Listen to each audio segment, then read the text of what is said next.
Hey, welcome back, boys and girls. Today we're going to make some Play-Doh. I had promised Mrs. Tankard that I would give you and share the recipe with you so you can make some Play-Doh. I'm guessing maybe the stuff you had around the house now is starting to dry up. And instead of going to the store to buy some more to keep you nice and safe and staying at home, I'm going to share my Play-Doh recipe with you, and I will post it up on Dojo so that you can have all the ingredients before you start. So I'm going to get started. We are going to follow our typical cake making recipes where you put all the dry ingredients in one spot and then you add all the wet together in the other. So I'm going to double up my recipe. So instead of, my recipe calls for 1 cup of flour, I'm going to do 2 just to save time.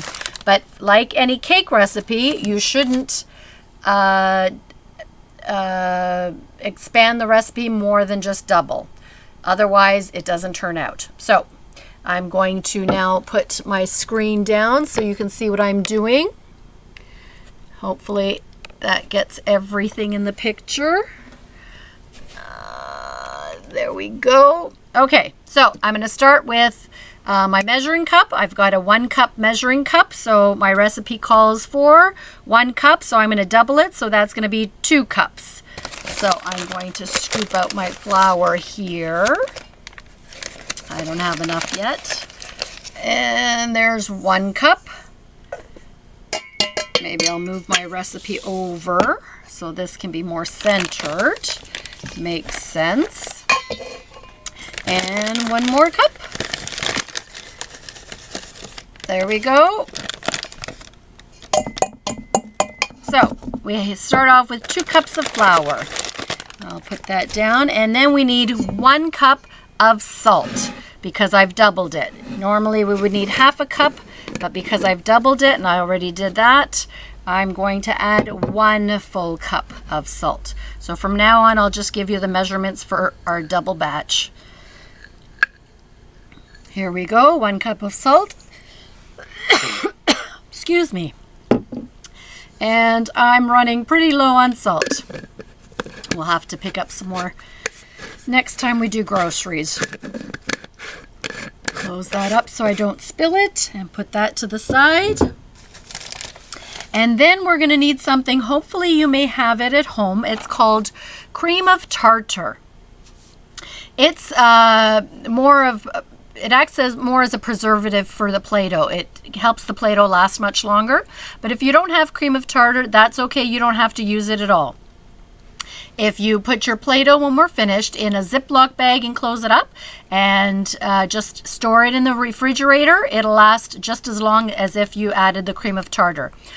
So if you add the Cream of Tartar, you still have to put your Play-Doh either in a Ziploc bag or in a plastic container to close it up to keep it airtight. And it should last you several months. The first batch I made lasted us all the way till Christmas before I had to throw it out. So for the Cream of Tartar, we're going to need 2 tablespoons.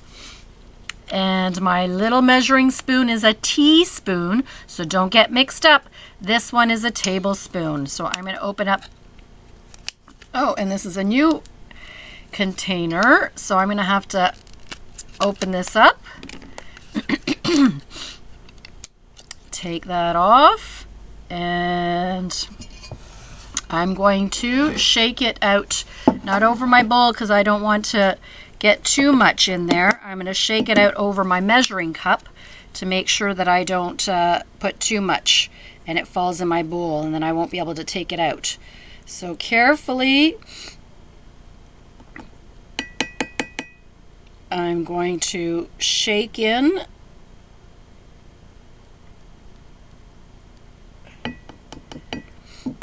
And you see I keep tapping it because I want to make sure it's a leveled tablespoon, not a heaping tablespoon. A heaping tablespoon is when it makes a mountain on top of the spoon.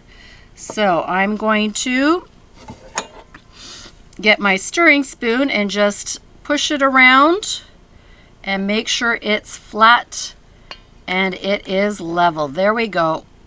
So we've got a flat leveled tablespoon. It's not a mountain, a heaping one.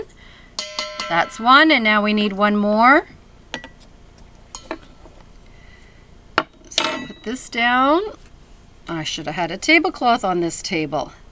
Mrs. K's making a mess. Hope you boys and girls aren't making such a mess at home. Or at least if you make one, that you'll be there to help clean it up. Okay, and we have another leveled tablespoon. Perfect. So I add that into my dry ingredient. So we are going to need 3 cups of hot water. 1, 2, 3. Perfect.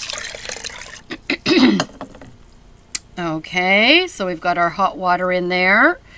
And then we are going to need 2 tablespoons of cooking oil. Any kind of oil will do. I've got some right here, so that's 1, 2. Shake that out. Make sure we get it all. See how it's still dripping a little bit? Get that all out and put it in our other measuring cup. Close back our oil so no accidents happen and we don't have any spill. And put it way out of the way. And then, if you have food coloring at home, you can. This is the time you would add some food coloring. If you don't, that's okay. You could have white Play-Doh. Or if you have, maybe mummies and daddies have some spices, like maybe a spice called paprika or turmeric.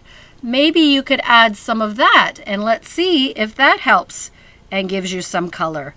So this is really cool. I don't know if you can see it. Let me move my flour bowl. But can you see? We're also kind of doing science here. We've got water, and then you can see a big blob of the oil that didn't sink to the bottom because oil is lighter than the water. And look at when I'm putting in drops and I'm using green food coloring. The drops are staying exactly as I put it in the oil. Let's see what happens when I put it in the water. Ah, look at that. They start expanding and falling apart. Interesting. I'm going to stir this up now so we can make our green. And I chose green because it's spring. And green reminds me of the grass and hopefully of the stems that are going to grow on our green bean plant. So you just pour that in, and then we're going to stir it slowly and carefully so we don't spill.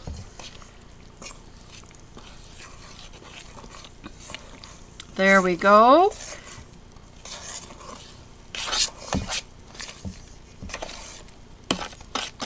I should have brought a whisk. Oh, this is very liquidy. Uh-oh. I think my water cooled down too much. Okay, I'm back and I went and got my whisk and hopefully I'll be able to get all the lumps out. I don't know why everything works so much better for me when we're at school. Normally, if we were at school, I would, well, actually it would work and I didn't have to do anything, but here, instead of just starting again, because I don't have enough salt to do that. And Mrs. Tankard is counting on me to get this video uploaded today for some activities she wants to do. What I'm going to do, if it's too runny and watery, in case you guys have a mishap at home, is just add some more flour. And we'll add it slowly, a little bit at a time. I added a fair bit because mine was really runny and liquidy. Oh, I don't know why things don't go right when I'm at home. This is easy peasy when I'm at school.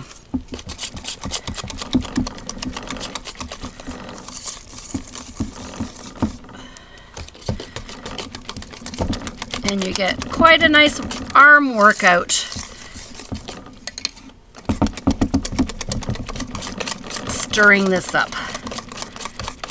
Oh, we're definitely going to need more. This is perfect for pancake mix.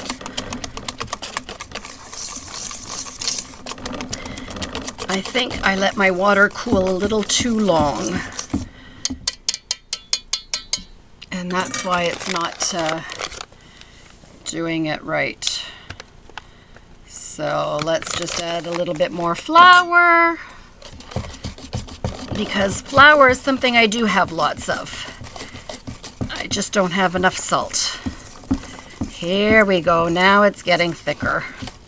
And then sometimes, depending on the food coloring, the color you add, for some reason, that can change the consistency of the food color, of the Play-Doh.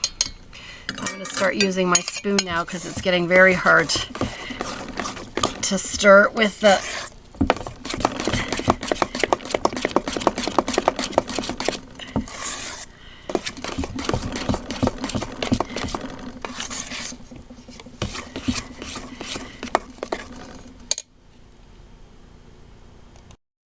moms and dads, if this happens to you and your Play-Doh is very runny and you don't want to waste the ingredients, what I did was I took my bowl downstairs, I put it in a non-stick skillet, and I just kept stirring until it got harder and lumpy, and then when I couldn't move it anymore, we were done. So I'm going to take that out of my pan, and I'm going to move my pan out of the way.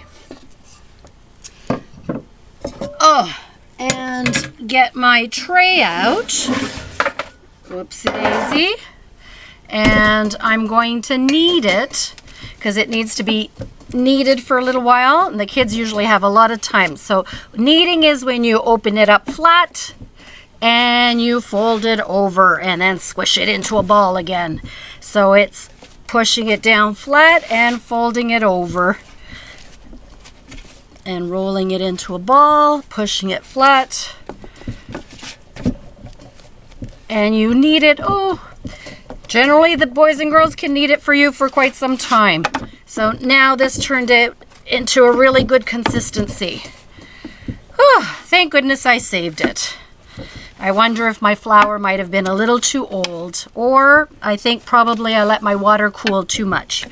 So here we go. You just knead away for a little while. It's nice and warm, so it's fun, and it warms up your hands if you're feeling cold on a damp day.